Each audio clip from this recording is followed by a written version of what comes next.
Պարոն Ծունյան, դեռ ելույթում կանդրադառնամ նախընտրական է, նախընտրական չի, պարտադրանք է, պարտադրանք չի, բայց իմ հիշողությունը շատ լավն է։ Հունվար ամիս կարծեմ,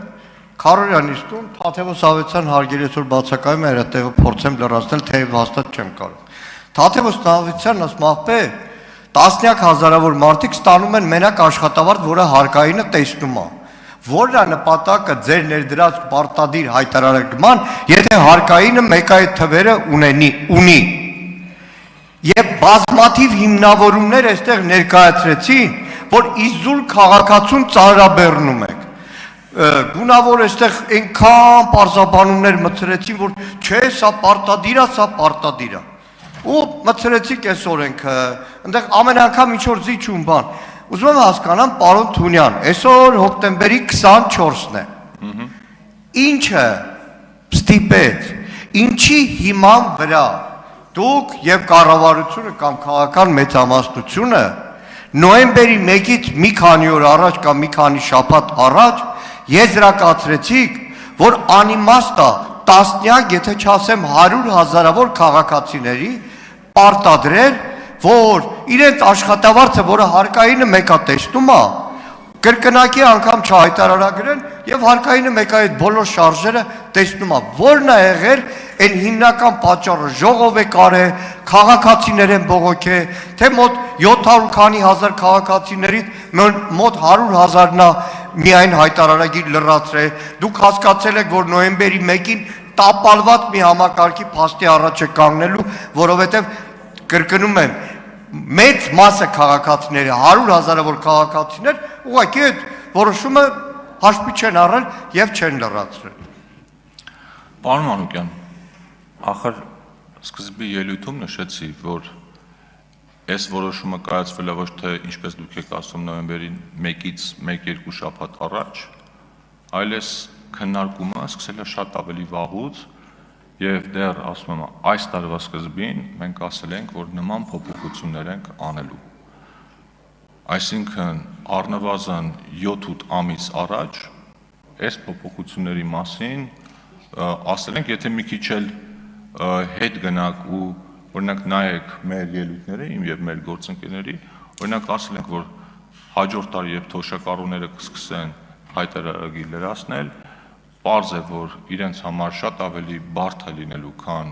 ավելի երիտասարդ սերնդի համար այդ հայտարարագիրը լրացնել, ասել ենք, որ մենք համապատասխան լուծումներով հանդես կգանք եւ հիմա այդ լուծումներով հանդես են գալիս։ Ինչ վերաբերում է, որ ասում եք մարդիկ միայն աշխատավարձ են ստանում, այսպես թե այնպես պետական եկամուտների կոմիտեն տեսնում է, ուրեմն հիմա հստակ վիճակագրությունները ձեզ չեմ կարող ներկայացնել, բայց երկրորդ ընթերցմանը կներկայացնեմ։ Մենք ունենք արդեն հստակ թվեր, որ քաղաքացիները սեփական նախաձեռնությամբ եկամուտների հայտարարագրման համակարգի մեջ նշել են եկամուտներ, որոնք պետական եկամուտների կոմիտեի համար հասանելի չեն եղել եւ տեսանելի չեն եղել։ Այսինքն ի տարբերություն եւ ի հեճուկս ձեր տեսակետի կան շատ քաղաքացիներ, որոնք թաքցնելու բան չունեն, պետությունից թաքցնելու եկամուտներ չունեն,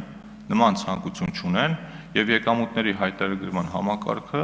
շատ հարմար հարթակ է, որտեղ քաղաքացին կարող է իր եկամուտների մասին տեղեկացնել եւ համապատասխան հարկերը վճարել։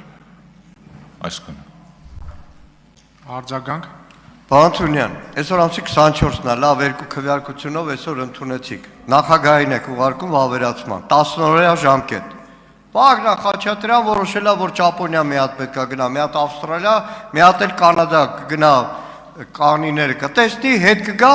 10 օր ինքը պետք է մտածի, ճիշտ է այս օրենքը վավերացնել, թե չէ։ Ամսի 24-ն է, նոյեմբերի 1-ը անցել ենք,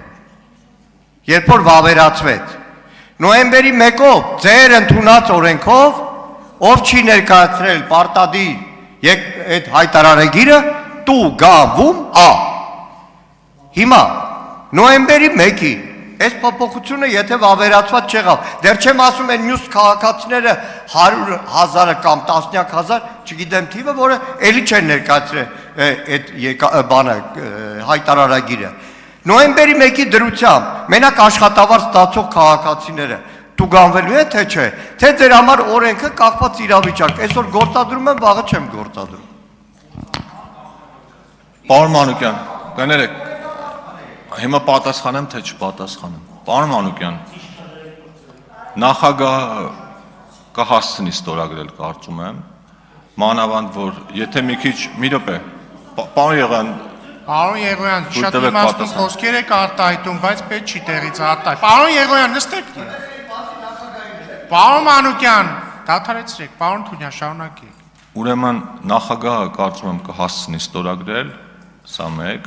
որովհետև այս մասին այնց հանկարծակի այսօր չենք վերկացել ու խոսում, եթե մենք մի քիչ ելույթներ ունենանք, հնարավոր է մի օր էլ ավել շահենք այդտեղ, հիմա ունենք այն ինչ ունենք,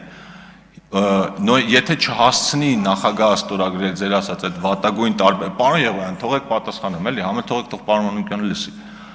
Եթե չհասցնի նախագահը ստորագրել, ասենք ստորագրի նոյեմբերի 3-ին կամ նոյեմբերի 5-ին, նախ չեմ կարծում, որ պետական եկամուտների կոմիտեն կհասցնի այդ ընթացքում արագ քաղաքացիներին պատասխանատվության ենթարկել, եւ եթե անգամ պատասխանատվության ենթարկած լինի, օրենքը քանի որ բարելավող է, ինքը ունի հետադարձ բարելավող ազդեցություն եւ այդ տուգանքները ավտոմատ չեղարկվելու են։ Այսինքն, եթե անգամ հանրապետության նախագահը մինչեւ նոյեմբերի 1-ը չհասցնի այս նախագիծը ստորագրել, ամեն դեպքում մեր համակարգացիները հայտարարի չլրացնելու համար նոյեմբերի 1-ից հետո պատասխանատվության չեն ենթարկվելու։ Բայց ես ինչքան գիտեմ, Հայաստանի Հանրապետության նախագահը կհասցնի ստորագրել, այսինքն մենք հիմա խոսում ենք ենթադրյալ մի ռիսկի մասին, որի ազդեցությունը իրական շատ փոքր է։